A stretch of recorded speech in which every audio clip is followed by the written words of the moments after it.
We need to talk about impeachment. It's a hot topic in American politics today, and it's a subject that Alexander Hamilton addresses in Federalist 65 and 66. So first, what even is impeachment? How does this process work? Well, impeachment is a sole constitutional power of the House of Representatives. You can think of them as like a grand jury deciding whether or not there's sufficient evidence of a political crime to move to a trial. Now, that trial is a sole constitutional power of the Senate.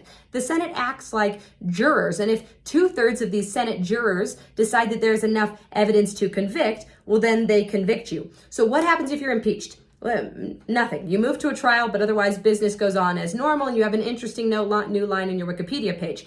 If, however, you are convicted by the Senate, which has never happened to an American president, that's when things get really, really serious. You are removed from office and potentially disqualified from ever holding a political or a position of trust in the United States again.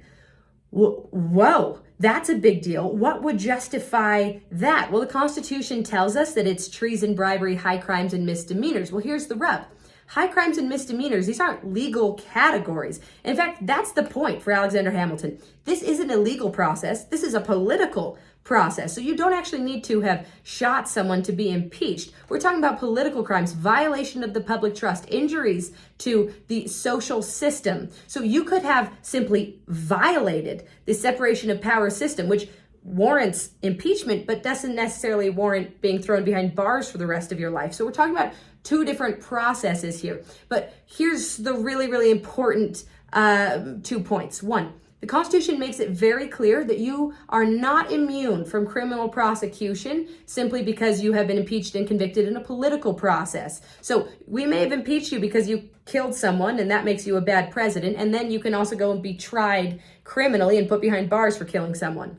But also, you do not need a criminal charge before starting an impeachment process because, again, impeachment is a political process that is not necessarily connected to the legal system.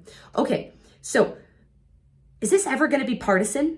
Well, yeah, says Hamilton. It's very likely that partisanship will play a role in this. So, for example, a president could be impeached and then convicted, not necessarily because there's sufficient evidence of a crime, but because of the strength of opposing political factions, what today we'd call political parties. Or someone could be impeached and then not convicted, not because they aren't guilty, but because of the strength of their political faction in Congress. So yeah, it's going to be partisan. Well, then should we give this power to the Supreme Court, who are hopefully less partisan and also are supposed to be in charge of judicial matters like trials? Well, no, says Hamilton. You need to understand impeachment as one of these defensive mechanisms in a checks and balance that is given to the House and the Senate to use against a potentially encroaching and dictatorial president. And then also, you're more likely to trust the people's branch with this really serious political process than you are to trust these